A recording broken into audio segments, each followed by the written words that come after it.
사역자의 이중직에 덧붙여. 전에도 글을 쓴 바 있지만 사역자의 이중직이 필요한가?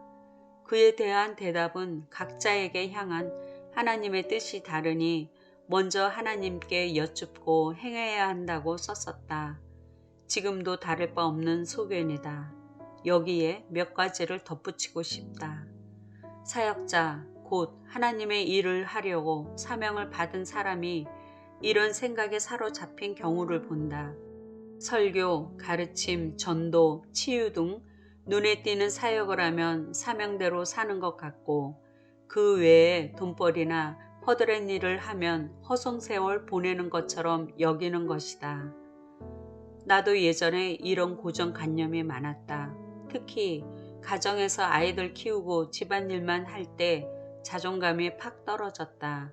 밖에 나가 인정을 받을 때는 내 자신이 괜찮은 줄 알고 으쓱했다. 뭔가 눈에 보이는 업적이 있어야 나를 내세울 수 있었고 하나님의 충성스러운 일꾼 같았다. 그래서 뭔가 끊임없이 일을 만들며 일 중독자처럼 살았다. 다행히 주님은 이런 나를 건져주시고 만나주셨다. 그때 주님은 내게 아무 일도 하지 말라, 은사를 감추라고 하셨다.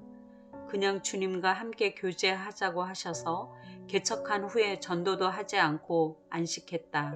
처음에는 이래도 되나 하며 간혹 불안감이 들었지만 갈수록 주님은 내가 뭘 해서 사랑하시는 게 아니라 있는 그대로의 나를 사랑하심을 깨닫게 됐다. 머리로만 알던 주님을 마음으로 사랑하며 그 안에서 진정한 안식을 누렸다. 지금도 나는 주님의 감동에 따라 놀거나 일하거나 한다. 내 마음대로가 아닌 주인인 그분의 말씀에 따라 살려고 한다. 이번에 이런 일이 있었다. 얼마 전 이스라엘 비전 트립에 다녀와 주님의 말씀하신 대로 여행 기록을 사진과 함께 블로그와 여러 지인들에게 보냈다. 글들은 멀리 퍼져나갔다. 주님은 이 글을 통해 마지막 시대가 가까웠음을 알리기를 원하셨고 앞으로도 그런 글을 쓰라는 감동을 주셨다. 글을 본 사람 중에 나는 모르는 회사 대표가 자기 회사 블로그를 그런 식으로 글쓰기를 원한다며 내가 그 일을 해주면 수고비를 지급하겠다는 제안을 했다. 그분은 신실한 분으로 회사를 통해 주님의 은혜를 간접적으로 알리기를 원했다. 나는 주인이신 주님께 물어보고 답변을 드리겠다고 전했다. 주님은 보통 내게 일을 시키기 전에 소원을 주시거나 아니면 같은 말씀을 반복적으로 주시거나 하시는데 이번에는 감이 잡히지 않았다. 계속 주님의 뜻인지를 묻는데 요 근래 성경 읽기 하면서 발람의 이야기가 여러 번 다가온 것이 떠올랐다. 돈을 사랑하는 발람이 처음에는 하나님의 음성을 듣고 순종하지만 미련을 가지니 하나님이 억지 응답을 허락하셨다. 결국에는 발람이 타락하여 이스라엘 백성에게 죽임을 당했던 내용이다.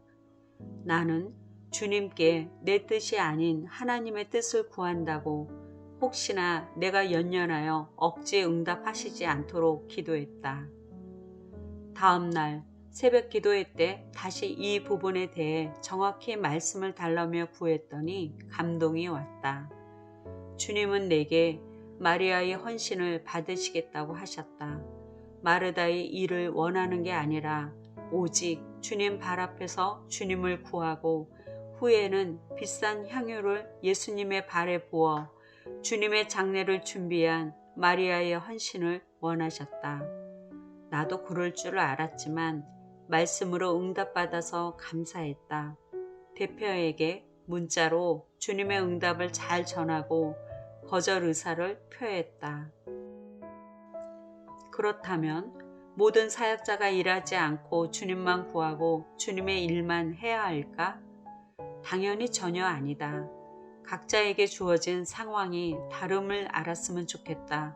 사도 바울은 장막을 짓는 일을 하면서 주신 사명대로 이방인을 전도하고 교회를 세웠다.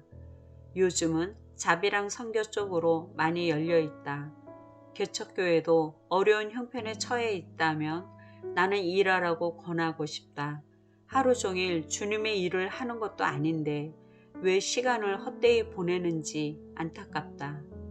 목사님이나 사모님이나 주님이 전임으로 부르셔서 하루 종일 주님의 일에 매달려야 한다면 그 일이 우선이다. 그러나 다 알다시피 교회를 운영하고 다른 이들을 섬기려면 현실적으로 경제적인 필요가 있어야 함을 잘 알지 않는가.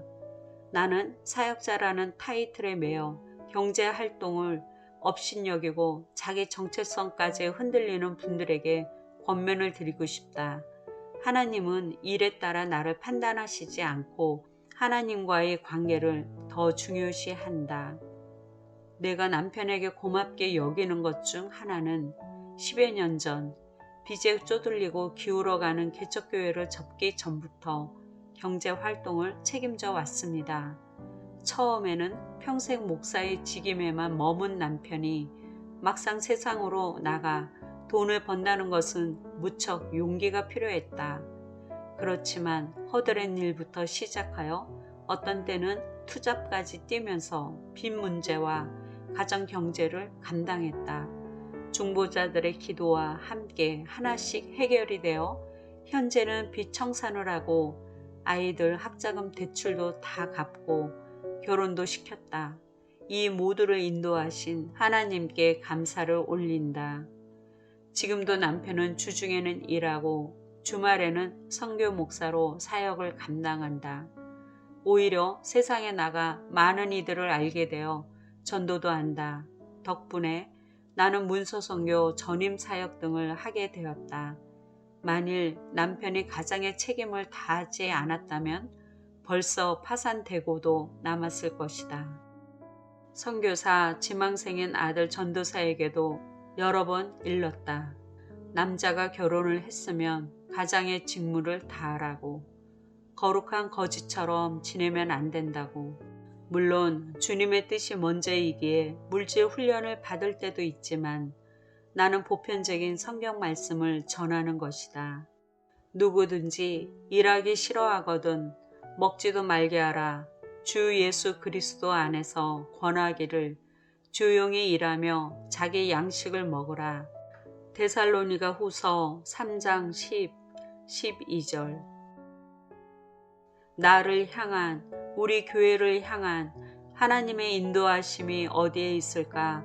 자비랑 선교를 하든지 아니면 주지물레처럼 전적으로 기도하며 채우든지 주님의 뜻을 찾고 순종했으면 좋겠다.